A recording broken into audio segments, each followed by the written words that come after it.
Gente, eu tô aqui com a Mariana e com a Vanessa e elas vão contar pra gente como é que foi a experiência delas com o câncer de mama. O objetivo é que elas só contem pra gente o que aconteceu com elas naquela época, como elas descobriram, e eu vou deixar elas se apresentarem aqui. Meu nome é Mariana, hoje eu tenho 33 anos, mas na época que eu descobri o câncer eu estava com 32, que foi o ano passado. Eu acredito muito no poder da mente e na força que a gente tem internamente. Então, isso é que eu acredito, e assim eu me apresento. O ano passado, pelo autoexame, eu senti um nódulo na mama esquerda e tinha 5 meses que eu tinha colocado prótese de silicone, tinha feito todos os exames, tudo para colocar o silicone e não tinha absolutamente nada. Então, eu sempre fiz o autoexame, já era um hábito, então, às vezes, no banho, assim, automaticamente eu já fazia o autoexame. E aí eu senti esse nódulo, ele ficava bem próximo, assim, da costela, e ele era muito palpável. E depois de umas 2 semanas eu já fui ao médico, já fiz a biópsia e aí já veio o diagnóstico, que era um carcinoma ductal grau 3.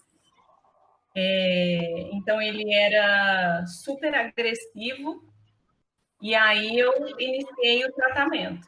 Então aí já começa a parte dos exames para ver o que mais que tem ali, né? Se só tem aquilo, tem outros lugares, vários mapeamentos, por exemplo, mapeamento genético eu fiz. Então, e aí eu comecei o tratamento em si. Vai lá, Vanessa, conta um pouquinho de você. Então, meu nome é Vanessa, né? Eu tenho hoje 39 anos. Quando eu já tive câncer 3 vezes já. A primeira vez, agora acabei um tratamento agora, né? A primeira vez foi aos 33 anos, indo de 33 para 34 anos. Eu acompanhava um nódulo, já havia já uns 2 anos que eu acompanhava. E assim, sempre as médicas falando, não, benigno, as características de benigno. E assim, como eu não tinha histórico na família, não que eu sabia, né? Eu fiquei acompanhando e eu falava, eu quero tirar, porque me incomodava muito. Eu também, ela falou da questão do poder da mente, né? Eu creio em Deus, aí eu já sou voltada para a parte espiritual, que também envolve, né? Eu acredito que tem muita ligação.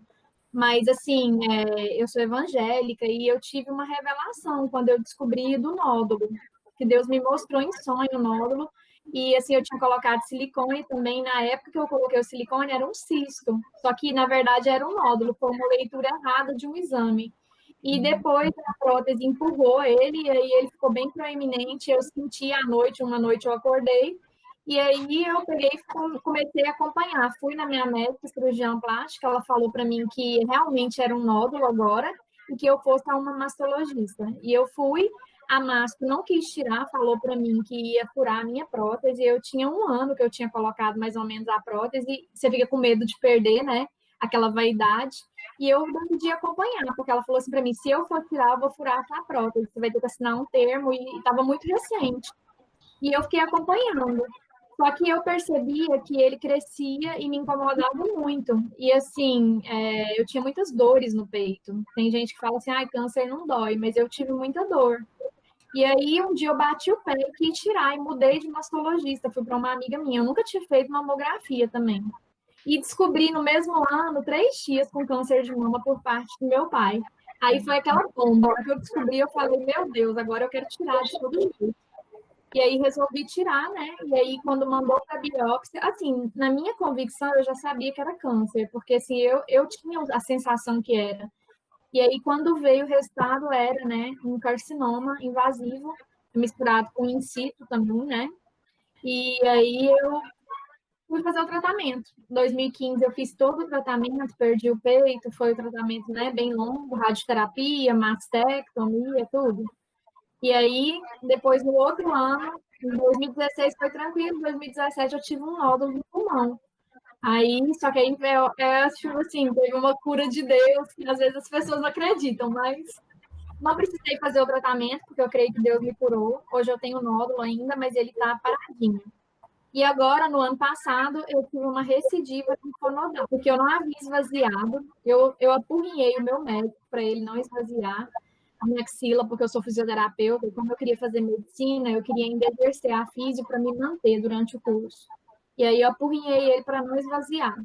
E aí não falo que foi por isso que recidivou, entendeu? Creio que é porque tinha que recidivar. Ele fez sentinela, mas não resolveu.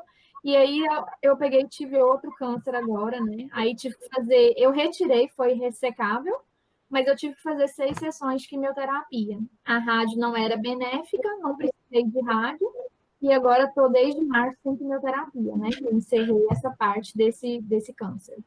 E é isso. Gente, agora a gente queria saber um pouquinho mais sobre como que era a vida de vocês antes, como que era a rotina, o que vocês faziam antes do diagnóstico. Bom, antes do diagnóstico, eu era, assim, a Mariana era muito estressada, muito agitada, muito focada 100% no trabalho, totalmente voltada à perfeição, que não existe. E assim, eu sempre fui muito disciplinada.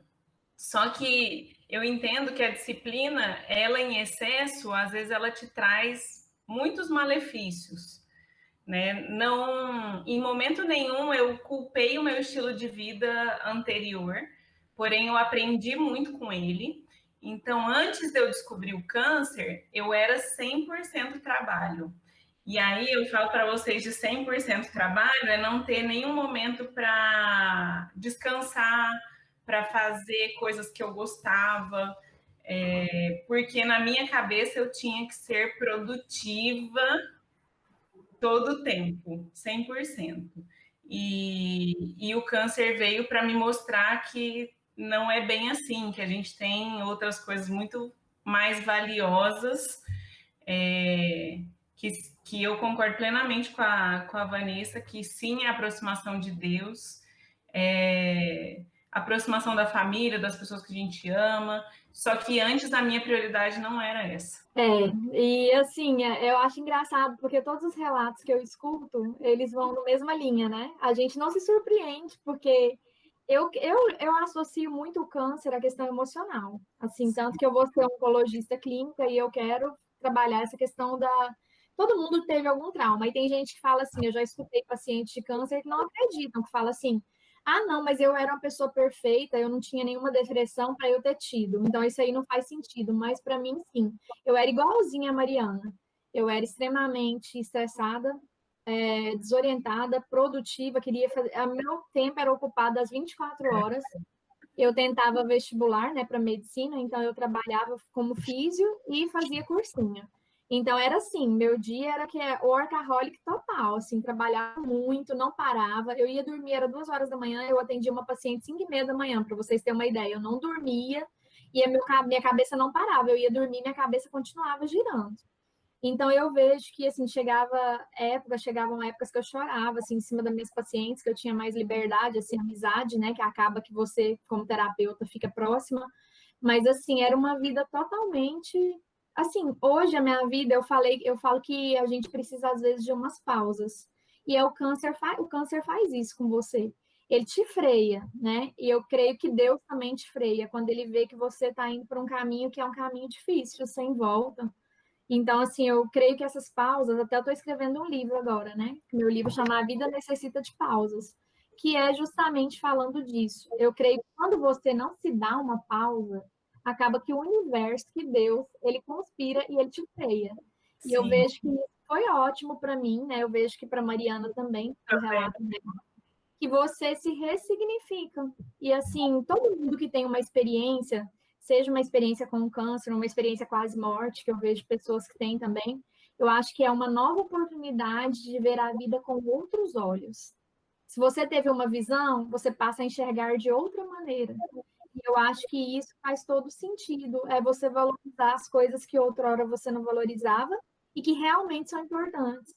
Porque a gente não vai levar o trabalho, a gente não vai levar essas coisas, e isso é só dor de cabeça. Isso aí vai te matando diariamente, né? Então, eu vejo que é o equilíbrio. A gente não precisa de ser 8 ou 80, entendeu? A gente tem que ter um equilíbrio na nossa vida. E eu vejo que isso eu aprendi a ter. Vou falar para vocês que eu sou 100%? Não. Mas hoje, não, a Vanessa de antes, a Vanessa de agora tem uma diferença gigante, entendeu? Entre as duas. Mas não sou aquela pessoa que eu ainda gostaria de ser, né? Que era mais, assim, 100% equilibrada. Acho que é uma busca diária, né? Uma busca constante. Eu vou só complementar o que a Vanessa disse, assim, no momento em que eu descobri o câncer, eu estava estudando, buscando autoconhecimento. E aí comigo, assim, na minha mente, eu falei assim, ó, esse ano, que era 2019, eu vou me dedicar para o autoconhecimento. E aí eu comecei a fazer um monte de curso, um monte de coisa, me formar, coach, não sei o quê. Fiz um monte de coisa que as pessoas, assim, elas te ajudam, né? Fala, não, você tem que pensar positivo e tal. E aí, naquele momento, eu vi que eu estava tendo um laboratório de autoconhecimento. Então, quando eu descobri o câncer, eu falei, então tá bom. É isso que Deus está me mandando. Então, eu vou pegar tudo isso que eu estudei e vou aplicar em mim. E aí, o primeiro oncologista que eu fui, ele falou assim, ó, tem câncer que não tem explicação, que é a forma que você enxerga o mundo. Então, é assim que eu vejo o meu. Vocês podiam contar mais um pouco como que foi a trajetória que vocês descobriram o câncer? Quais sintomas que vocês sentiram? Fisicamente, eu não sentia absolutamente nada. Nada, nada, nada. Eu tava, como eu falei, eu tava num período de muito estresse, assim, de muito cansaço. Então, para mim, era um cansaço mental e cansaço físico. O meu nódulo não doía, nada, nada. Eu apalpava ele assim e ele não doía nada. Até quando eu descobri, eu cheguei na casa dos meus pais, a primeira preocupação do meu pai era se eu estava sentindo dor. Porém, eu não estava sentindo nada. Eu falava, meu Deus, parece que eu não tenho câncer. Então, quando eu descobri, e aí eu acredito que, assim, o fato de eu ter o hábito de ir ao médico sempre, eu fui criada desse jeito, de antes de sentir alguma coisa, eu ia no médico, sabe? Então, assim, ia de prevenção, ia na ginecologista todo ano, e quando eu sentia aquele nódulo, era algo diferente no meu corpo, que não me pertencia, então eu logo fui. E essa foi a minha sorte, porque na imunohistoquímica, né, que é aquele exame que faz para ver qual que é o tipo, o meu tipo foi triplo negativo, então ele não é receptor hormonal, ele não se alimenta de nada, ele simplesmente acontece no meu corpo. Então, e lá dizia que ele tinha 90% de chance de estar em outros lugares, na imunohistoquímica. E acredito muito que pela minha fé não estava em nenhum outro lugar, a não ser ali naquela biloquinha lá que eu achei, né? E aí o tratamento em si, falo assim, é muito dolorido, porque você tem que ficar mal para ficar bem, né? Você tá bem, não tá sentindo nada, de repente você faz uma quimioterapia, você passa mal e depois você se recupera. Pelo menos para mim foi assim, né? Então, aquilo para mim era um processo, sabe? Eu sabia que eu tinha que ficar mal para eu ficar bem, mas eu estava bem. Não sei se vocês conseguem me entender, mas é bem isso. Eu fiz 16 sessões de quimioterapia. Eu comecei ao inverso. Eu fiz primeiro a químio, então eu fiz 12 brancas. O meu nódulo diminuiu 0,6, então ele diminuiu pouco, porque meu sistema imunológico estava muito forte. Então é isso. Você tem que ficar fraca para o remédio fazer efeito, né? E aí depois eu fiz mais 4 sessões da quimio vermelha. Aí depois eu fiz a cirurgia e radioterapia. Mas é uma trajetória dolorida, porém eu tenho muito orgulho de contar, sabe? Porque me transformou por inteiro, assim, de dentro para fora, sabe? Que eu acho que é o principal. É isso aí. Então, no meu caso, eu tinha o sintoma que eu tinha era a dor. É porque atuava na parte de fisioterapia com drenagem linfática. Aí, tipo, como eu carregava maca, minha maca pesava 20 quilos, eu ia nas casas. Então, eu sempre pegava com esse lado direito, e era do lado direito. Então, eu sentia aquelas fincadas, assim, sabe? E como ele tinha, assim, nessa parte aqui descendo era o incito e perto do bico era o invasivo, porque tinha os dois, né? Então tinha muitas pedras assim, inclusive assim, sabe aquela pessoa que sabe que tem alguma coisa errada, mas que não procura? Eu tinha medo. Então assim, eu pegava no peito, eu via que tinha uns nódulos, mas eu pensava assim, talvez é uma contratura da prótese, mas não fazia sentido porque eu tinha acabado de colocar, né? Mas sabe quando você não quer? O pior cego, como fala, é aquele que não quer ver. Eu não queria enxergar. Só quando eu vi do histórico que eu fui atrás mesmo, porque eu ficava meio que, não é e tal. E assim, a única coisa que eu tinha mesmo era isso, essas dores. Só que a médica falava, não, isso aí é dor de você fazer mesmo as fisioterapias, porque ela não acreditava que era, né? Como a Mariana falou, eu também fiz o mesmo protocolo que a Mariana. Eu fiz a químio, né, neoadjuvante, que fez primeiro a quimioterapia, depois eu fiz a cirurgia, a mastectomia. Então, eu fiz 16 químios também da primeira vez, igualzinho você, 4 vermelhas, 16 brancas. Comecei pelas vermelhas, que era para acabar com esse piqui de Goiás, que eu falo, né? Porque foi terrível, porque as vermelhas são uó, as brancas não. Eu não tinha reações assim grandes, né? Sempre tem. Mas é igual ela falou, primeiro te destrói para depois são as gotas de cura, né? Que a gente que dói, às vezes pica você umas 20 vezes, igual eu fiz meu tratamento todo pelo SUS.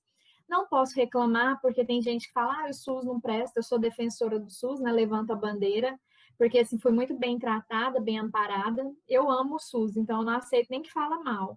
E eu fazendo Araújo Jorge, que é em Goiânia, e tive todo o amparo, entendeu? Lá tinha psicologia, lá tinha nutrição. Eu, porque eu não procurava, eu era muito assim, da minha fé mesmo, de voltar para Deus, e eu nas minhas coisas. Era eu e minha mãe na época, que a minha mãe ficou junto comigo porque a família virou as costas, mas depois até eu vou falar sobre se tiver alguma coisa relacionada. Ela falou da família, né, da importância. Mas assim, foi bem difícil. Cada passo é um medo diferente. Cada passo são medos diferentes. Por exemplo, você está fazendo a químio, branca é um medo, a vermelha é outro, vem a cirurgia é outro, vem as rádios é outro. E o pós também, depois você sem peito, outra coisa já, né? Então, assim, eu vejo que a gente vai vivendo um dia de cada vez. É o que o câncer ensina.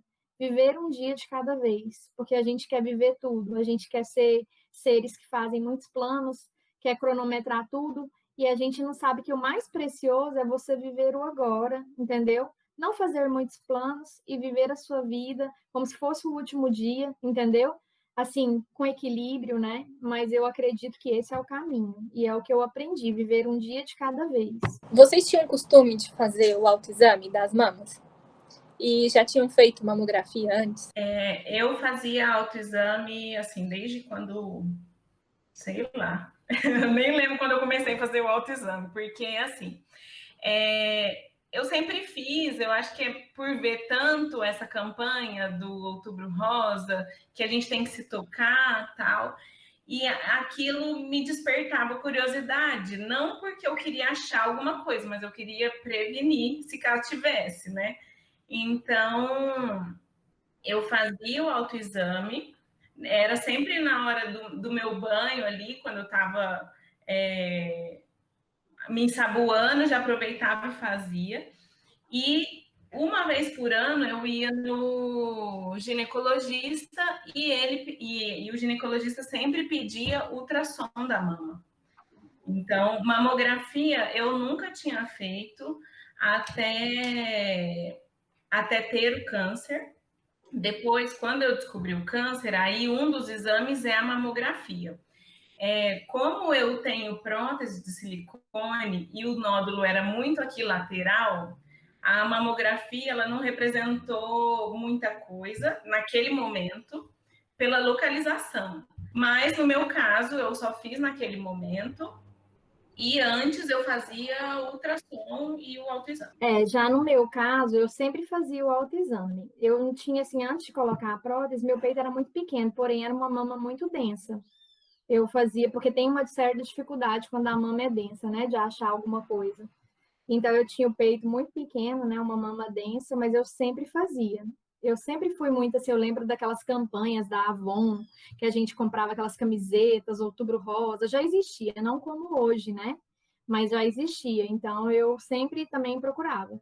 Só que, igual eu falei, né, mamografia eu nunca tinha feito, porque também eu não sabia de histórico na minha família. E eu fui fazer só depois mesmo de ter retirado, mandado para biópsia, que veio o resultado. Aí eu até não me esqueço, que foi uma cena muito chocante, que eu fui até um lugar em Goiânia fazer a mamografia. Eu já sabia que eu estava com câncer, né? E aí eu cheguei lá, assim, todas as pessoas, eu não sei a Mariana, mas quando eu vou fazer exame, se você que teve câncer, é sempre uma coisa, o povo é um medo, e é aquela coisa assim, se vê alguma coisa alterada, é a vida inteira você assombrado. Não tem como você não ser assombrado. Então as pessoas, elas não disfarçam a cara quando você tem alguma coisa. É incrível. Aí eu lembro da mulher, né, fez a mamografia, e aí ela olhou para mim com aquela cara de pavor, assim, acho que ela não imaginava que eu já sabia, né? Aí ela virou e falou assim, que Deus te abençoe, vai dar tudo certo. Aí eu vi, tipo assim, né? Eu fico pensando, se fosse uma pessoa que não soubesse, né? Ia falar, uai, vai dar como assim? O que deu no meu exame? Aí eu falei para ela, não, eu sei que eu estou com câncer e tal, agradeço. Aí ela falou assim, ah, você sabe? Ela não, porque, tipo assim, ela bateu lá pela prática dela, ela já viu, tipo, tinha dado BIRADS lá, BIRADS lá 6, né? Que era o estourando tudo, né? Para acabar mesmo, né? Já estava tomado o peito. Então, assim, foi assim, né? Mas eu falo, eu mesma, eu falo para os outros, quem tem histórico, né? Hoje, mesmo que eles protocolam, falam um tempo, né? De 35 anos, 40 anos, eu falo, gente, tiver histórico, com 25 anos já faz, entendeu? As pessoas, elas têm muito ainda um mito ali em torno, né? Da mamografia. E eu penso, por exemplo, quando eu tiver meus pacientes, eu quero falar, vamos fazer. Se tem um histórico, é muito sério, né? Eu acho que a mamografia, igual a calcificação, não vê no ultrassom. Tem coisas que vê partes moles, outras coisas não. Então, acredito que as pessoas, elas têm que ter essa conscientização, né? Eu acho que eu podia ter ido mais atrás. Mas, igual eu falei, eu queria meio que fugir, né? Acho que a cabeça da gente, ela muda também, né? É o medo, muitas vezes, que você é despreparado, né? Para enfrentar. E histórico na família? A Vanessa já falou que ela tinha alguns familiares. Poderia contar um pouquinho mais, Vanessa? Então, eu tinha as minhas 3 tias, né? Mas a minha família é uma arca de Noé para câncer. Diferente da Mariana, eu não fiz o exame genético. Eu tenho até medo de fazer o exame genético, porque, assim, é muito cheio de câncer. Eu tive um tio que morreu de câncer de estômago, minha tia teve pulmão, eu tive 3 tias com mama, minha mãe faleceu de melanoma, um melanoma extremamente agressivo. E, assim, muita gente na minha família assim, é muito problemática de ambos, né? Da parte do meu pai e da minha mãe, que tem muito câncer, entendeu? Então, assim, já é assim, mas eu não imaginava, eu não vasculhei para saber o tanto que era. Depois que eu adoeci, que eu fui descobrindo. Inclusive, a minha tia, que na época foi a que me levou a procurar, ela teve, né, em 2014, 2015 foi eu.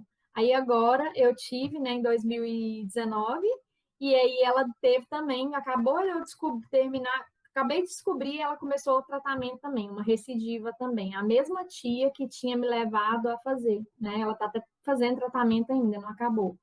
Mas assim, uma família muito repleta. Ela fez o exame genético, a minha tia, ela disse que não deu nada. Eu fiquei até surpresa pela parte dela não ter dado nada. Às vezes acontece, né? Mas eu ainda quero fazer. Ela até falou para mim que quando eu for para Porto Alegre, que ela vai pagar o exame para mim. Aí eu quero ver, né? Para saber mesmo essa parte. Eu fico com curiosidade também, por mais que eu tenha medo, mas mais é a minha vontade de saber, né? Que eu acho que a gente tem que saber. Na minha família, a minha tia, irmã da minha mãe, ela teve o câncer de mama hormonal e só, e mais ninguém, assim. Aí, na época, quando eu comecei a fazer o tratamento, o oncologista me encaminhou para um geneticista, porque por a gente ser nova, aí eles resolveram investigar. Então, eu fiz o teste genético, inclusive, o teste ele englobava não só câncer de mama, mas câncer de útero e vários outros genes lá, umas combinações. Então, foi um exame completo que eu fiz e que não deu nada, não deu absolutamente nada, nenhuma predisposição, graças a Deus. E esse exame eu consegui fazer pelo convênio médico. Então, eu tinha o Bradesco, e aí o geneticista fez uma declaração, enfim, aí eles autorizaram. Então, mas de histórico é minha tia só. Porém, não sei se tem alguma ligação, né? Meninas, e no momento do diagnóstico, qual foi o sentimento, assim, quando vocês receberam a notícia? Para mim, foi assim. É igual eu falei, no fundo eu sabia que eu tinha câncer, sabe? Quando eu brigava, às vezes, com a minha mãe, eu orava com a minha mãe, eu falava assim, isso é um câncer, eu falava. Olha, tanto que a palavra também é forte, né? Eu tenho câncer, eu falava para ela. Ela falava, você tá doido, isso não existe. Aí tinha hora que eu deitava assim no travesseiro, eu falava assim, gente, mas não tem cabimento, tem uma célulazinha ali que sofreu mutação. Eu falei, eu sou muito jovem, isso não acontece, não dá em gente jovem, assim, não é, isso é coisa da minha cabeça. Eu vivia entre lá e cá, entendeu? Mas quando eu descobri, né, eu fui buscar o exame e eu já abro todos os meus exames. E a hora que eu abri, aí eu já li lá, né, carcinoma invasor, né? Aí eu, ataquei já no Google, né, aquela história, né, da pessoa, né? Aí veio lá, câncer, câncer, câncer, câncer, câncer, aquela história de Google. Aí eu já liguei para minha amiga, que era minha mastologista, e eu tava assim, eu falei brincando para ela, porque eu sempre sou muito brincalhona, né? Mas no fundo eu tava toda tremendo, né? Eu tava apavorada. Mas eu liguei para ela e falei assim, Aline, deu um negócio engraçado no meu exame. Ela falou, engraçado? Ela já falou assim, eu dirigindo, né? Eu tava indo atender uma paciente. Aí ela falou, o que que é engraçado? Aí eu falei, carcinoma invasor. Aí ela falou assim, mentira, amiga. Ela só falou assim, ela falou assim, vem aqui em casa, ela falou, né? Ela falou, está acontecendo muito isso, da gente abrir e depois acabar. Eu falei, é câncer, né? Eu falei para ela. Ela falou assim, é, amiga, mas vem aqui em casa. Ela ficou muito preocupada. E aí eu saí já assim, sabe quando você parece também anestesiado? Eu, assim, você não acredita muito naquela situação que você está vivendo, parece uma coisa assim, eu não sei, Mariana, mas eu fiquei com os meus pés fora do chão, assim, até você cair a ficha. Aí, tipo, eu fui para minha paciente, ainda atendi minha paciente, aí eu chorei, aí eu tinha mais medo, era de falar para minha mãe, porque eu falava assim, como que eu vou falar para ela que eu tenho essa doença? Porque para a gente mais velho é o fim da linha, né, para eles, né?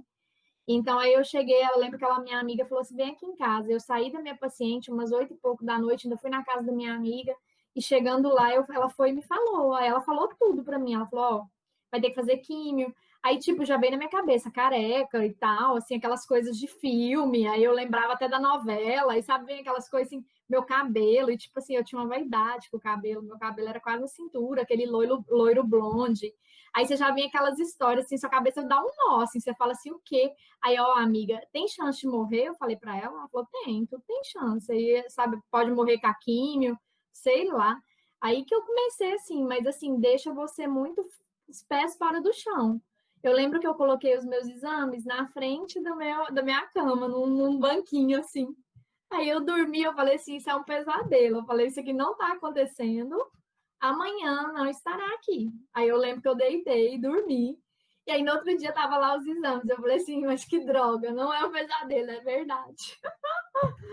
Mas assim, foi uma choradeira, né? Aquela coisa. E assim, depois fiquei forte, depois fiquei fraca. E é assim, primeiro você fica fraco, depois você fica forte, depois você tira força, depois você, sabe? A gente é uma coisa estranha, um paciente oncológico, que ele tem várias sensações. Tem dia que ele acredita que ele vai morrer, tem dia que ele acredita que ele vai vencer. Não tem um paciente oncológico que acredita 100% que ele vai, eu vou vencer, é tudo lindo. Não existe isso. Quem falar é mentira. Você vai ter fases difíceis, entendeu? Porque a própria quimioterapia vai te deprimindo, entendeu? As coisas que você vai vivendo, né? Mas eu acho que é uma surpresa, ainda mais quando você é jovem. Eu estava no auge da minha vida, 33 anos, né? A sua idade, né? Tipo assim, é o auge da nossa vida. A fase que você quer ter filhos, a fase que você quer casar, não sei cada pessoa, mas assim, hoje as mulheres já estão mais assim, casando nessa fase, eu ainda não tinha casado, queria ter filho, casar, ainda tinha vontade de trabalhar mais, conquistar as coisas, aí você vem uma doença dessa, bem nessa fase, né? Eu acho assim, é bem complicado. Os que têm 20 anos é difícil, porque você tá ali, né? Aí aquele susto, né? Muito jovem, né? Muito. Agora, os que têm 30, eu acredito que é na fase ali mais, assim, delicada, porque é a fase que você está planejando as coisas, e aí vem e não te dá a chance de mudar a sua situação, entendeu? Porque, por exemplo, hoje eu me vejo com 39 anos, eu não posso ter filho mais. E, assim, muitos planos que eu tinha, sonhos, não, tipo assim, não que eu não creio que Deus possa fazer, mas é um balde de água fria na sua cara, você ter perdido os melhores anos da sua vida ali, de certa forma, né? E ainda o medo de você ter a doença, porque acaba que esse acompanha a gente, infelizmente. É difícil. Diferente do dela, o meu foi hormonal, mas você vê que nem assim não evitou, né, ter uma recidiva, né? Que o hormonal é um dos menos agressivos, né? Mas mesmo assim, olha aí a minha situação, né? Para mim, assim, receber o diagnóstico, para mim foi a pior parte de todas, assim. Quando eu senti o nódulo, eu sabia que ali tinha algo que não era normal. E aí, quando eu fui no ginecologista e ele me encaminhou na hora para o mastologista, assim, eu na maca, fazendo ultrassom, ele ligou para o mastologista, eu preciso que você atenda a Mariana agora. Ali, naquele momento, eu já sabia que tinha alguma coisa de errado. E aí, eu chorei muito até fazer a biópsia. Nossa, eu chegava em casa e chorava. Eu morava na Bahia, só eu e meu marido. Então, eu fiz todo o diagnóstico lá. Aí, quando eu fiz a biópsia, na cidade que eu morava, a biópsia demoraria 20 dias para ficar pronto. E se a gente levasse numa cidade vizinha, que ficava a 150 quilômetros de lá, a biópsia saía em uma semana. E assim a gente fez. Eu fiz a coleta do material e levei para outra cidade. E aí o diagnóstico, e aí a gente pediu para o laboratório acelerar, né? Então, eu passei um final de semana muito difícil, de muito choro, muito desespero.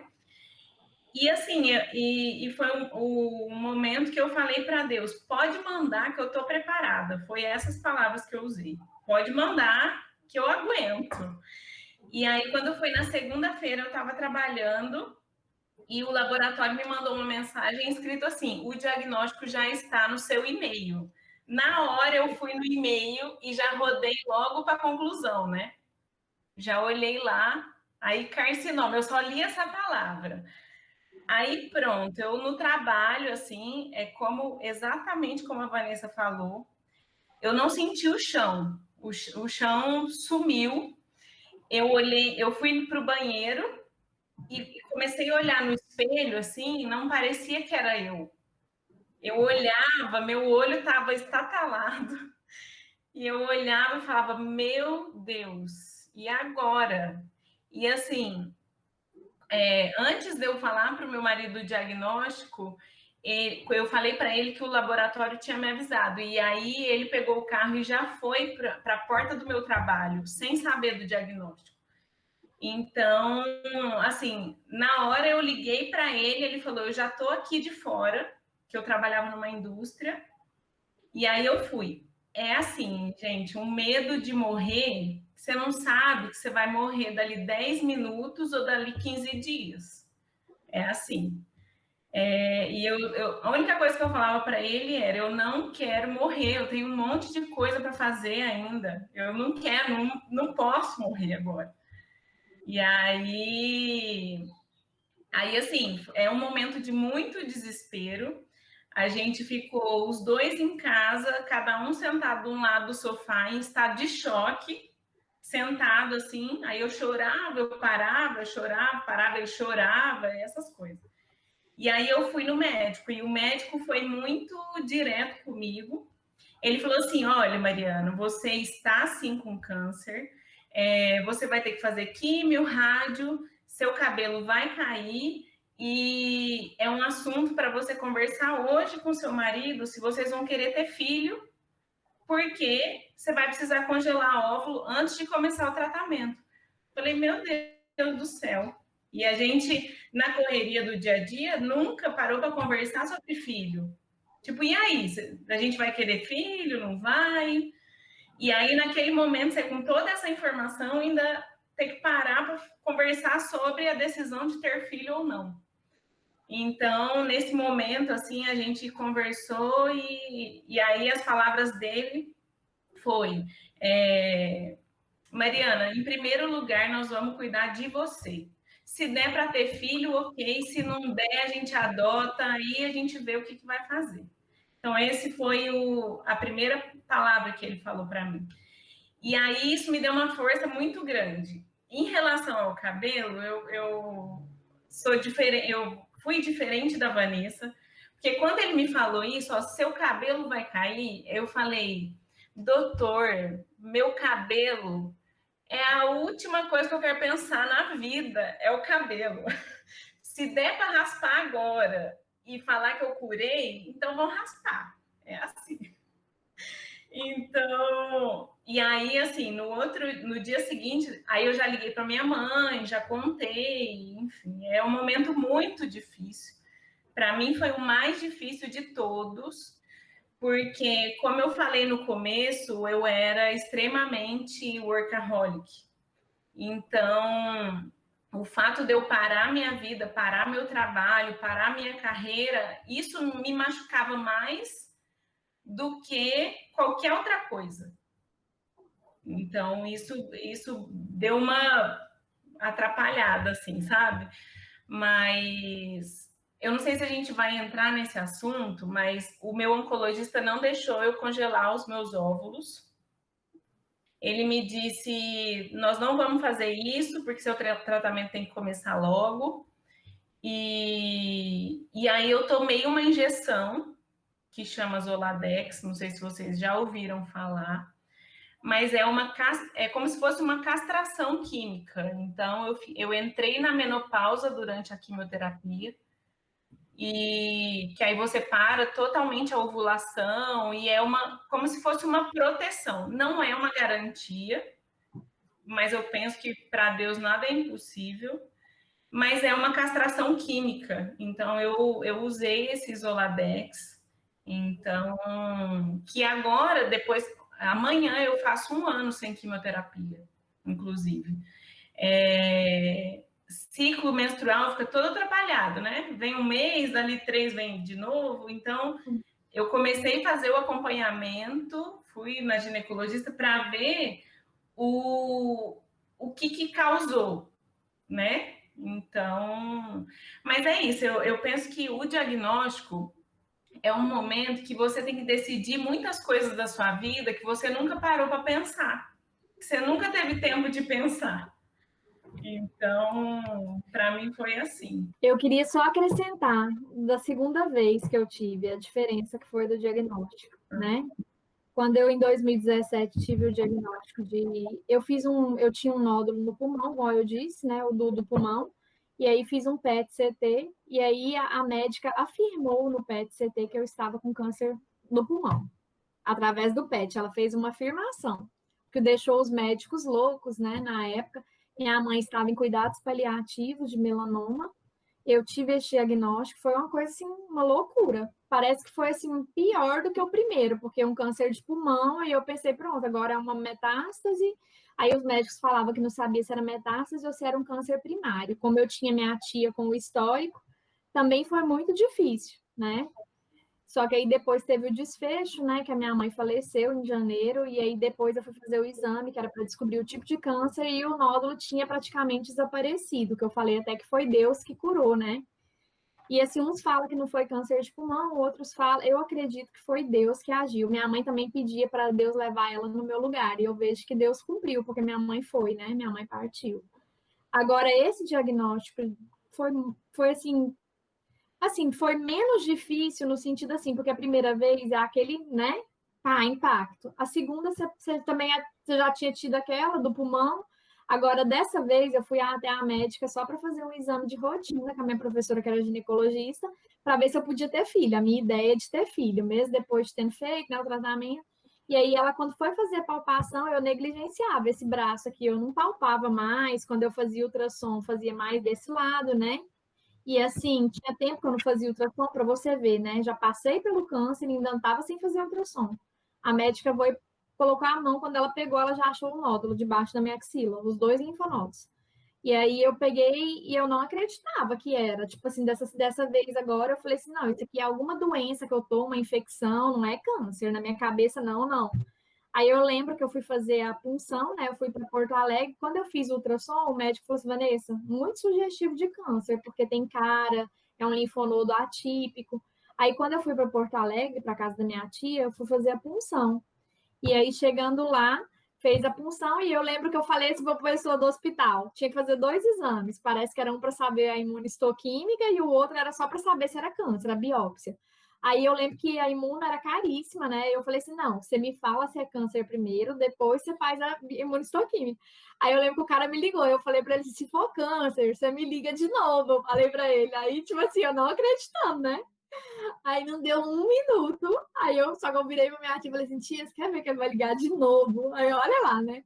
Aí de repente o telefone toca. Aí moinho dos ventos, hospital, né? Aí eu, puta que pariu. Eu falei: é câncer. Falei de novo. Aí eu peguei e atendi. Eu falei: fala, moço. É a doença, né? Falei pra ele. Aí ele pegou e falou assim: é, eu tô ligando que você vai ter que fazer outro exame mesmo pra saber o tipo. Aí, nossa, aí eu peguei e falei assim: tia, não falei pra senhora? Era.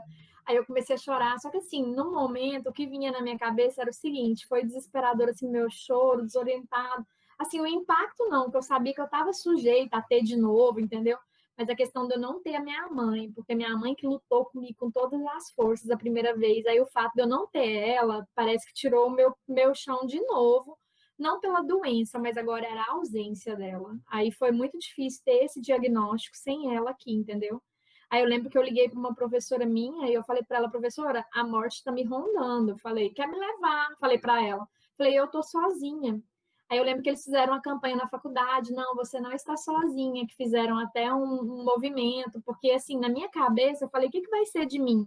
Porque assim, o psicológico manda tanto e eu sem a minha mãe agora, como que eu vou enfrentar isso, entendeu? O meu medo não era de não vencer, era o medo de não ter a pessoa do meu lado, entendeu? Para lutar. Porque lutar eu ia com todas as forças, mas não ter aquela pessoa ali do seu lado, aí esse diagnóstico foi assim doloroso nesse sentido de lembrar da minha mãe, né? E falar assim: nossa, ela não tá aqui, e agora? O que vai ser de mim? Mas acabou que Deus colocou outros anjos no meu caminho, né? E aí deu tudo certo. Eu não estava sozinha, né? Então é isso que importa. Vocês comentaram um pouco como é que foi lidar com o corte de cabelo, com a perda. Vocês podiam comentar um pouco mais e também falar de como é que o câncer afetou a autoestima de vocês. Então, para mim, como eu falei, assim, eu fui muito desapegada em relação à queda do cabelo. Tanto que várias pessoas me questionavam: ah, mas você tem certeza que vai cair o cabelo, né? Sempre vem essa pergunta, mas quem garante que vai cair o cabelo? E a gente sabe que a quimioterapia, o efeito dela é cair o cabelo. Então, para mim, assim, quando o médico disse que eu ia ter a queda de cabelo, eu fiz uma opção, e a minha opção era não vivenciar a queda em si, porque eu sei que quando cai o cabelo não cai um fio por vez, né? Ele cai de monte. Então eu decidi que eu não queria ter essa experiência, porque eu acho que é muito sofrido você tomar banho ou dormir e acordar com o cabelo assim, todo no chão, né? E aí, o que eu fiz? Eu fiz a primeira quimioterapia branca, que essa demora um pouco mais para cair o cabelo. E depois da primeira quimio branca, eu fiz, tipo assim, numa terça. Na quinta-feira, eu raspei a cabeça. Eu fui lá e mandei raspar. Falei: não quero essa sensação. Mandei raspar o cabelo. E aí, na época, uma conhecida minha me indicou uma prótese capilar Aí eu até fiquei meio assim, porque ela não é peruca, porque ela era colada, né? Então eu colava ela, então eu podia dormir, tomar banho, eu fiz exercício físico, o tratamento todo, então eu pulava corda de prótese capilar. Aí eu fiquei meio assim de colocar, falei, ah, será? Não sei se eu quero. Aí meu marido falou assim, usa como se fosse seu uniforme de guerra. Aí eu falei, ah, então tá bom, então eu vou colocar meu uniforme de guerra. Raspei a cabeça, botei a peruca, a prótese, né? E aí, esse momento eu tinha, por exemplo, uma vez por semana eu ia no salão lavar a peruca e eu achava aquilo o máximo. Porque é bem assim, mulher fica um tempão lá, né, no salão. Eu ia, arrancava a peruca da cabeça, aí o pessoal começava a lavar, fazia escova, babyliss, e eu ficava lá papeando com as moças do salão, curtindo minha careca. Então, depois eu fiquei com essa peruca 3 meses. 2 meses e meio, 3 meses. Aí, quando eu comecei a quimioterapia vermelha, você passa muito mal. E eu tomava uma injeção, não sei se a Vanessa tomou a granuloquine, que é para aumentar os leucócitos. Eu não tomei, mas eu conheço, porque o SUS não dá essa aí. Olha, em mim, gente, é uma dor que não dá para descrever. Doía minha mandíbula, doía assim no meio do meu peito, a alça da blusa me doía. Então, com aquela prótese, a peruca me doía a cabeça. Então, eu decidi arrancar a prótese, não colocar mais e assumir minha careca. E aí eu fui numa tricologista, esse é o nome, né, da esteticista que cuida do cabelo. E eu perguntei para ela, eu preciso usar lenço? Porque eu via todo mundo que tinha câncer com lenço na cabeça. Só que aquilo lá, nossa, me dava um calor, um sufocamento. E aí eu perguntei para ela, eu preciso usar lenço? E ela me disse, não, se não te incomoda, você passa o protetor solar na careca e pronto. Aí eu falei, bom, é assim que eu vou seguir. Então, eu não usei lenço e eu fazia questão de sair na rua careca. Aí, o que eu fazia? Eu fiz um combinado com a minha mãe que ela não ia deixar nem um dia eu ficar sem passar maquiagem, porque eu sempre gostei de me maquiar.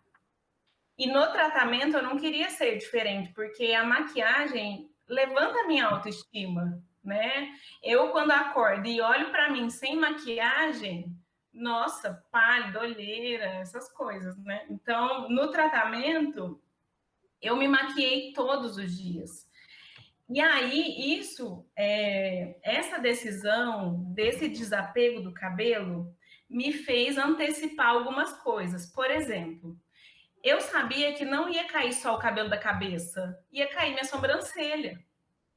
Falei, e agora, o que eu posso fazer para eu não ficar sem sobrancelha? Porque sobrancelha é o rosto todo, né?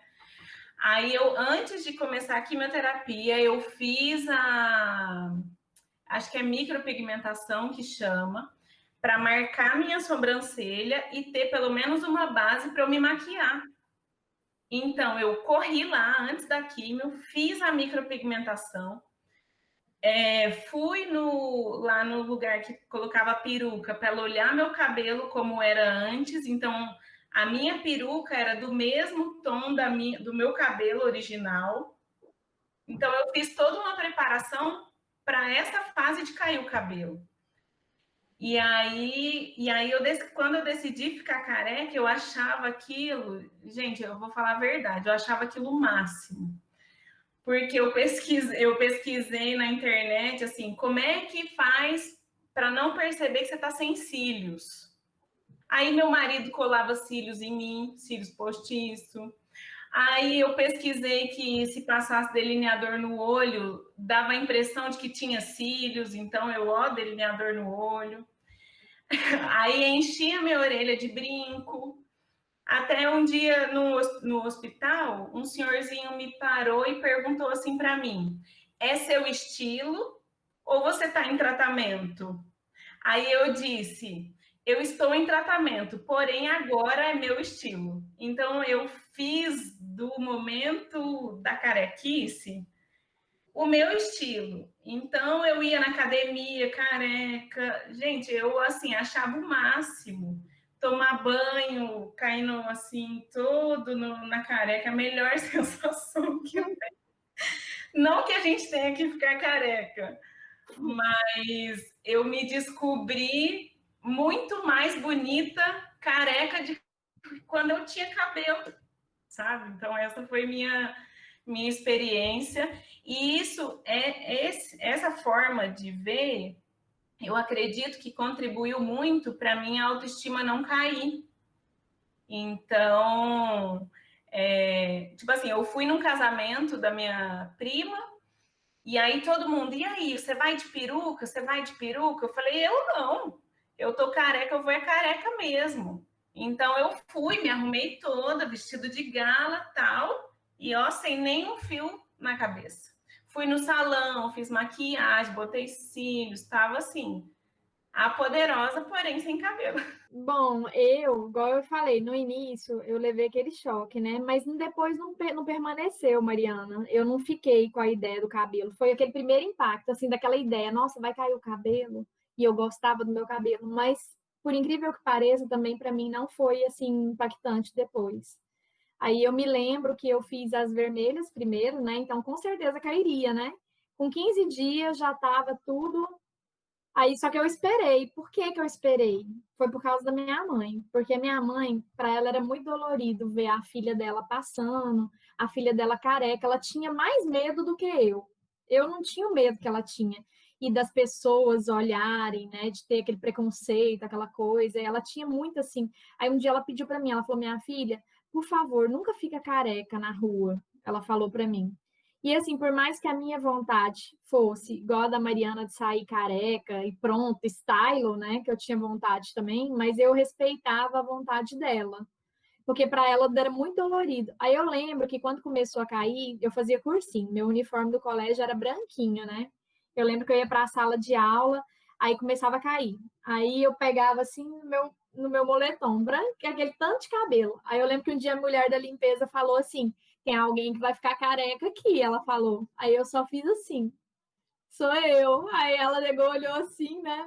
E aí eu peguei e usei muito turbante, usei muito lenço na época de cursinho, né? É difícil, né? Porque assim, você tá no meio de pessoas saudáveis, para você é aquela coisa, né? Medo de terem preconceito. Eu lembro de uma paciente minha que ela teve câncer na década de 80. Ela falava que as pessoas tinham preconceito até de pegar na mão, de tipo de ver o copo que a pessoa bebeu água. Aí eu ficava até com medo. Você falava, gente, será que o povo vai ter medo? Aí eu já contava, gente, eu tenho câncer, meu cabelo vai cair. Aí eu lembro que foi caindo assim aos poucos, porque eu tava esperando, né? E eu lembro até de fazer um concurso e eu fui nesse dia, ele caiu tipo assim, a metade dele na sala. Eu passei a mão para coçar meu cabelo, aí saiu a metade assim. Aí nesse dia eu falei, vou passar num barbeiro, vou pedir para ele raspar essa cabeça. Aí eu lembro que eu tinha feito toda uma pensada na minha cabeça, igual a Camila de Laços de Família. Eu falei, vai ser daquele jeito, será que eu vou chorar? Vai ser impactante. Aí escutei várias vezes o clipe, ela chorando lá. Aí chegou lá no cara, eu cheguei e falei, moço, raspa. Ele pegou e falou assim, sério, por quê? Não sei o quê. Eu falei, não, porque eu tô com câncer. Aí ele falou assim, então vamos. Eu falei, vamos. Aí eu comecei a rir, aí ele tirou, eu falei assim, nossa, foi muito massa, minha cabeça é muito bonita, eu nunca pensei que essa cabeça era bonita, esse coco. Aí eu lembro que a minha mãe, ela era feirante. Aí eu lembro que eu cheguei na feira e essa parte, assim, foi uma parte que marcou muito meu coração, porque eu lembro que eu não tinha lenço ainda, eu tinha um lencinho daqueles curtos. Aí eu cheguei lá em casa, aí eu falei, eu não vou pra feira careca, porque ela pediu pra não ir, né? Falei, vou amarrar esse lenço. Aí eu amarrei, aí ele ficou tampando, assim, nem as orelhas, tava tudo de fora, assim. Aí eu lembro que eu cheguei na banca dela, gente, assim, é uma cena inesquecível, que ela chorou na hora que eu cheguei. Aí ela falou assim, por que você fez isso comigo? Aí eu falei para ela, mãe, mas ia cair. Ela falou assim, por que você não esperou cair tudo? Só que assim, pra gente é muito doloroso, igual ela falou. É melhor quando você vai lá e tira tudo, porque cada vez que cai um pedaço é de tocha. É muito dolorido, entendeu? Então aí eu peguei e falei para ela, não, mãe, aguenta e tal. E aí depois eu ganhei uma peruca de uma menina que tinha tido câncer, uma amiga minha. Ela cortou o cabelo dela antes de fazer o tratamento e ela fez uma peruca, só que ela não usou. Aí ela foi lá e me deu a peruca. Era linda, era um cabelo, um louro natural, comprido o cabelo. E eu lembro que eu usei ele comprido por muito tempo. Depois eu fui lá e cortei igual da usurpadora. Ainda fiz um corte na peruca. E eu usava. Só que assim, era canseira porque às vezes ela tava torta na sua cabeça. Ela não era igual a dela, que era essa aí é Modernex, que cola, hein? Acha essa É moderna. essa cola aqui. Sabe Aí eu aquela sei, fita, parece fita 3M, que você cola sei, assim, tipo do fácil? Glossy, aquelas que grudam. Aí eu sei que ela às vezes estava torta, mas eu fiz assim, eu ia pro cursinho, tinha dia que eu queria ir de peruca, tinha dia que eu queria ir com os turbantes. Eu ganhei uns 60 lenços. Quando eu terminei o tratamento da primeira vez, eu até doei todos para Araújo Jorge. Eu lembro que eu esterilizei tudo, fiz os saquinhos e levei de presente. Fiquei com um ou dois de alguém, assim, que foram aqueles especiais. Mas eu, assim, a maquiagem, o batom era a minha ferramenta principal. Eu usava muito batom, eu lembro que na época eu tinha uns 70 batons, assim, cada dia eu ia. Quando eu não estava bem, eu não passava batom. As pessoas até do colégio já sabiam que eu estava no fundo do poço, que era o dia que eu estava mal. Eles me chamavam de Fênix, falavam assim, vai ressurgir ou não? Passa esse batom, porque quando eu estava no fiasco, eu não passava nem batom, tava só a capa da gaita lá. E assim, foi desse jeito, da primeira vez. Da segunda, como não tinha minha mãe, eu falei, agora eu vou escancarar minha careca, eu vou ser eu, porque eu sou isso e pronto, sabe? E aí, da segunda, eu fui lá, primeiro, quando eu descobri, eu tinha um plano de ficar com meu cabelo comprido até a formatura, porque eu queria doar. Eu falei, quando eu terminar, quando eu formar, eu vou cortar ele Chanel e vou doar. E eu tenho isso aqui de cabelo, é uma tocha. E aí, quando eu descobri, eu falei, então eu vou doar agora, já que vai cair. Aí eu fui lá e falei pro cara, corta igual o da Pink, que eu queria igual o da cantora. Falei, faz um underground aqui, aqueles, como é que é? Under, não sei o que lá. Falei, faz aí, ele foi, fez, e eu cortei igual o da Pink. E assim, nesse dia no salão foi uma choradeira do povo chorando. Eu falei, gente, vocês não choram não, que nem eu não tô chorando, cabelo cresce, tô de boa. E aí cortei, peguei as tochas, deu 4 horas de cabelo, doei. E aí, depois, quando começou a cair de novo, aí eu fiz um cortezinho bem bacana, né? Esse. Depois, quando começou a cair, eu fui lá e falei, raspa esse cabelo. Aí raspou. Aí o povo com a mesma conversa. Mas não ia cair, para que você fez isso? Acho que as pessoas acham que você quer fazer para fazer graça, deve ser. Claro que vai cair, né, gente? As pessoas acham que às vezes é falta de conhecimento, mas tem umas coisas que o povo fala também que é complicado. Aí eu peguei e fiquei careca, só que eu moro no Nordeste atualmente. Então aqui o sol é muito quente. Então tinha que tacar protetor na careca. E assim, a gente tem muita onda de calor, então um dia eu tava com frio na careca, outro dia eu tava com calor, aí põe o lenço, tira o lenço, a mesma coisa de ficar dormindo, cobre, descobre, que a gente fica na menopausa, fica assim. E aí eu fiquei desse jeito, mas eu assumi, escancarei minha careca, fui pra faculdade careca, entendeu? Eu não tava nem aí, as pessoas olhando na rua, e eu, o que que é? Todo lugar eu tava lá. Eu acho que o cabelo, nessa história toda, é o menos, é o que tem de menos, é o cabelo.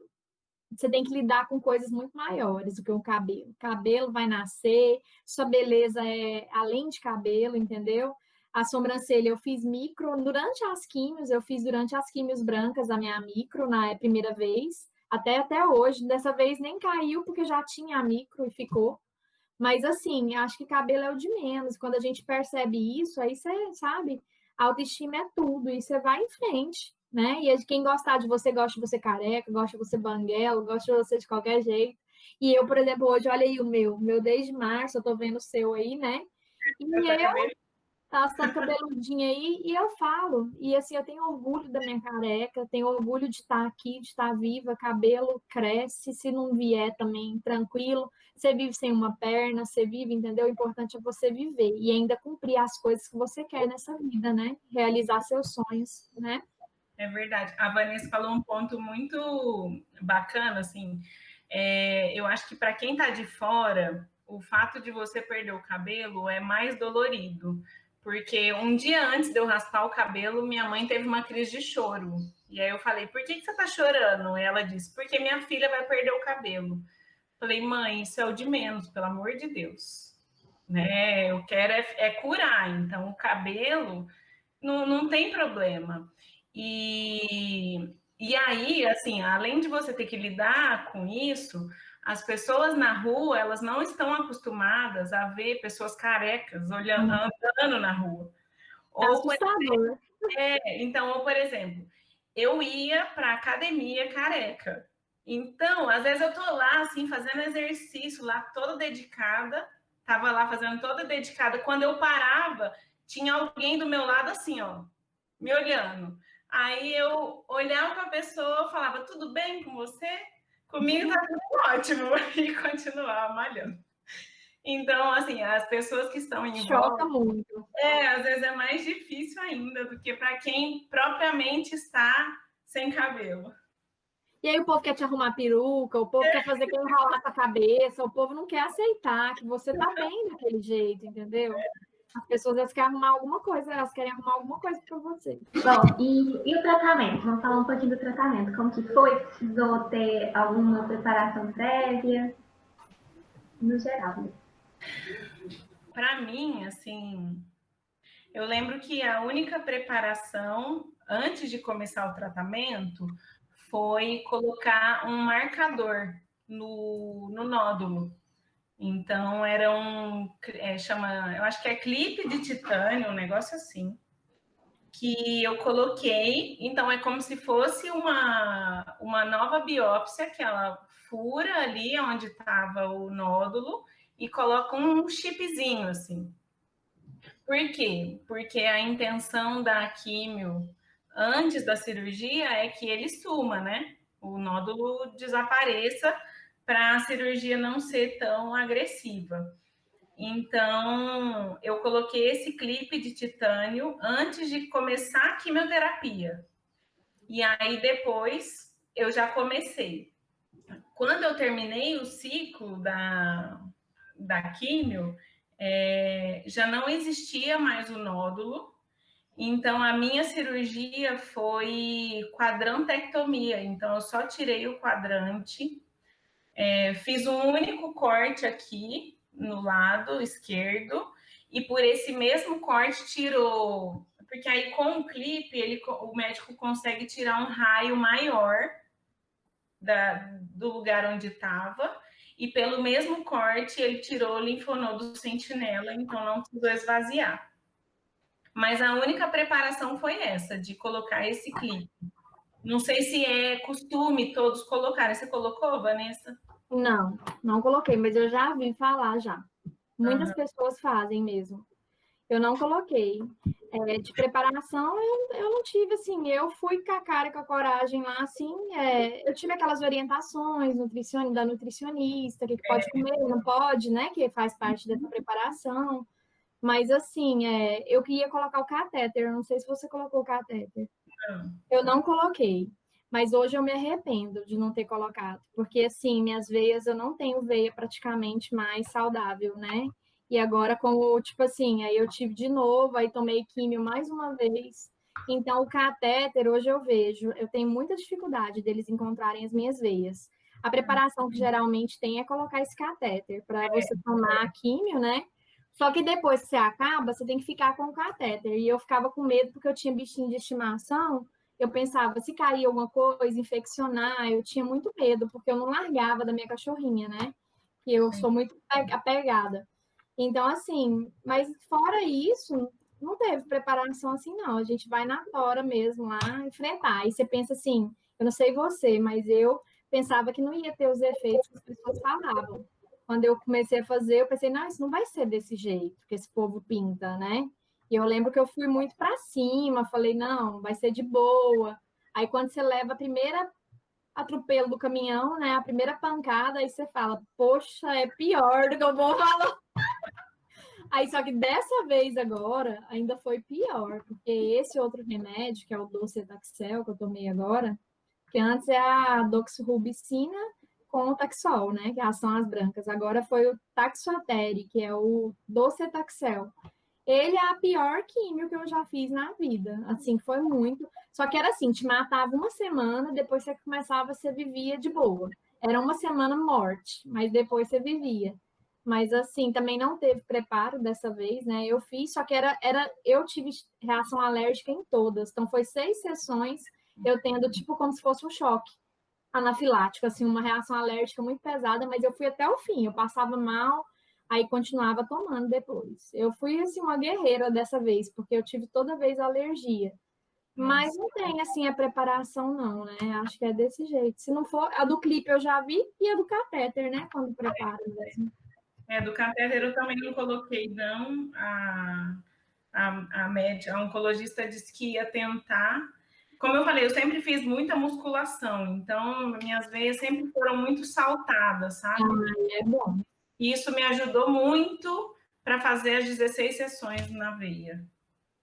Agora eu tirei tudo, né? O peito estava multifocal, então eu tive que fazer a mastectomia. E era já para esvaziar, e eu bati de frente com o médico para não esvaziar, né? E agora eu fiz o esvaziamento aí, agora eu não tenho mais nada, tem só o buraco aqui que eu esvaziei dessa vez, né? E agora a última pergunta é: o que o câncer mudou na vida de vocês? Nossa, mudou tudo. Gente, mudou tudo. Tudo.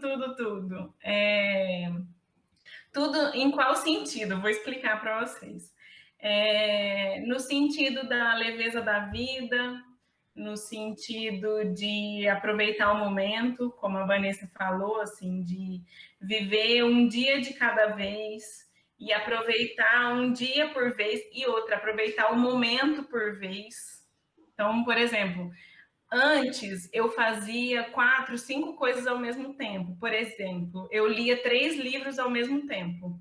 Então, de manhã eu lia um, à tarde eu lia outro, de noite eu lia outro. Hoje eu me permito ler um só e tá tudo bem. De me permitir mais coisas. E outra coisa que mudou muito em mim é de não... É até pesado, mas é não me importar com a opinião dos outros. Como eu me importava. Não que isso eu vá ferir alguém, entendeu? Mas os meus pensamentos, meu estilo de vida é meu e a única coisa que eu tenho domínio, que eu tenho... Não vou dizer controle, porque a gente não controla nada, mas a única coisa que eu posso mudar é em mim. Então, isso mudou muito minha forma de pensar, de enfrentar o mundo, de me cuidar também.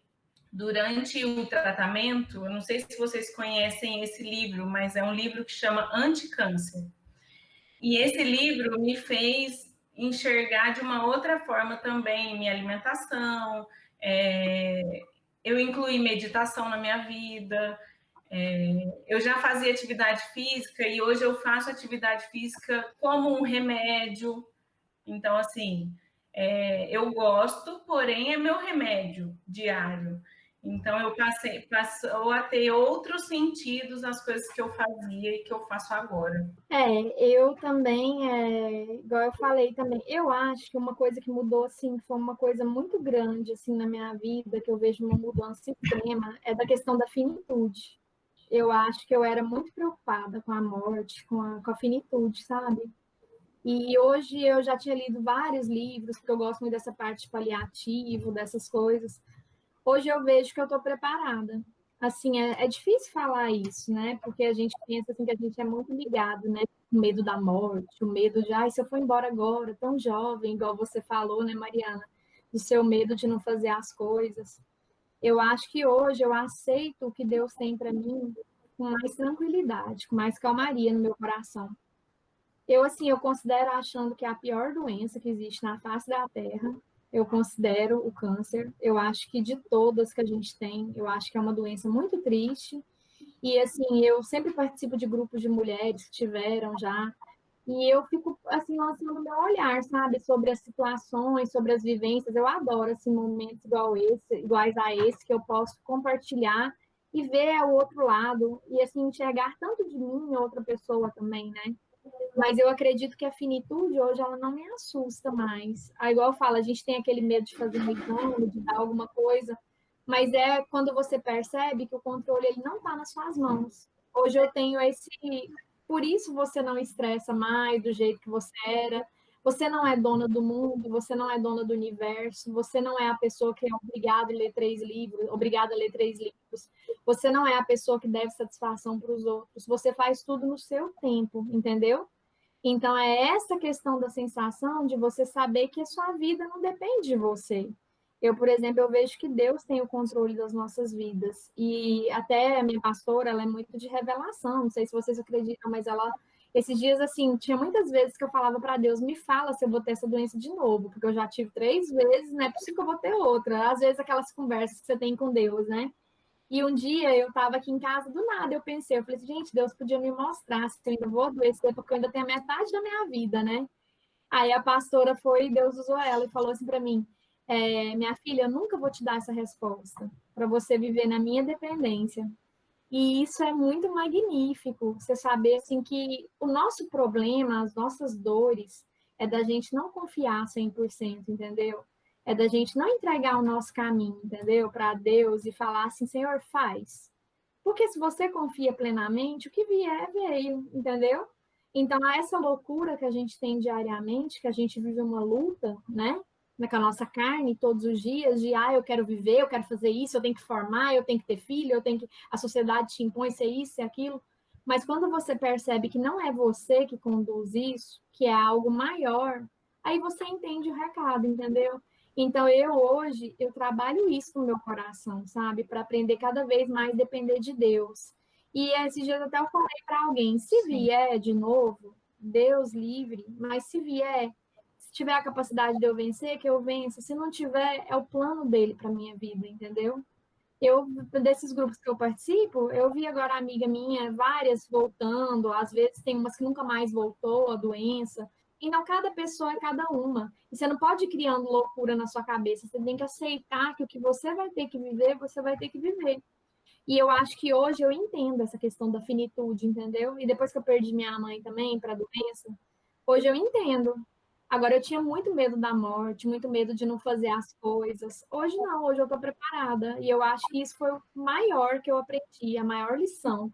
É eu estar pronta. Eu estou pronta. Se quiser me levar, eu tenho sonhos, tem planos, mas se for a hora que for a hora, é a hora. E eu acho que essa paciência, essa calmaria, eu não teria antes, entendeu? Eu acho que isso veio de todo o processo, que fez eu entender a minha existência no mundo e a questão da minha finitude, entendeu? E é uma coisa que a gente luta. Um dia, só para finalizar, alguém falou assim para mim. Eu falei, eu não quero morrer nova. Falei da primeira vez. Aí uma mãe de uma amiga minha falou assim, mas você acha que Deus só quer gente velho do lado dele? Vai jovem também. Gente, eu fiquei uma semana pensando no que ela tinha falado. E aí eu falei assim, realmente, se Deus quiser eu jovem do lado dele, eu vou jovem. Não é eu que mando. Por quê? Porque eu tenho mais direito do que um idoso que vai embora, entendeu? Então, eu acho que é bem por aí, por esse caminho. Eu acho que essa foi a lição mais valiosa que eu aprendi. E preparado para morrer você nunca tá. Mas hoje eu estou mais do que eu estava. Que eu falo assim, hoje eu já entendo a finitude com outro nome, entendeu? E isso me deixa, de certa forma, agraciada. Porque é muito bom quando você tem esse olhar. É só para complementar o que a Vanessa disse, assim, e trazendo um pouco para a minha realidade, quando eu falei que mudou tudo, depois que eu terminei todo o tratamento, eu decidi estudar sobre o desenvolvimento humano. E assim, isso tem me despertado muitas coisas, e eu acredito muito, assim como a Vanessa falou, na missão que Deus dá para a gente. E eu entendi que a minha missão é ajudar as pessoas a descobrir o melhor que elas têm sem precisar passar por trauma. Porque às vezes é tão mais simples do que a gente imagina, sabe? Às vezes a gente complica a nossa vida ou faz da nossa vida uma turbulência e não precisa. Porque no fim, quando acontece uma pausa obrigatória como essa, você vê que o tumulto não vale a pena. Então, hoje o meu esforço é completamente para ajudar as pessoas a descobrir isso. Então, eu tenho falado muito sobre isso, eu tenho usado muito as redes sociais para dizer isso, que a gente não tem controle de nada e que a gente precisa usar a vida que a gente tem da melhor forma possível, né? E o tempo precioso que a gente tem aqui nesse mundo. E ser testemunho, né? Porque assim, a gente tem que tirar de tudo que a gente viveu, passar para as pessoas as coisas boas, né? E por que tem que ser, igual ela falou, com um trauma para você aprender realmente as coisas, né? Mas, assim, essas experiências, só a gente que passa, né, o caminho que a gente percorre para a gente saber, né? Mas, realmente, a gente tem que ser boca de Deus no mundo e falar do que a gente viveu. E eu acho bom que hoje a gente tem voz, né? Por mais que o Outubro Rosa seja muito voltado para comercialização, que eu vejo muito isso, mas, de certa forma, a gente, como é que fala? Desvencilha assim, os nossos medos, as coisas que você cria coragem, você fala, e eu acho que a gente tem que levar adiante essa experiência. Eu adoro situações como essa que a gente está vivendo agora, que é a oportunidade da gente testemunhar e da gente mostrar esse olhar, entendeu?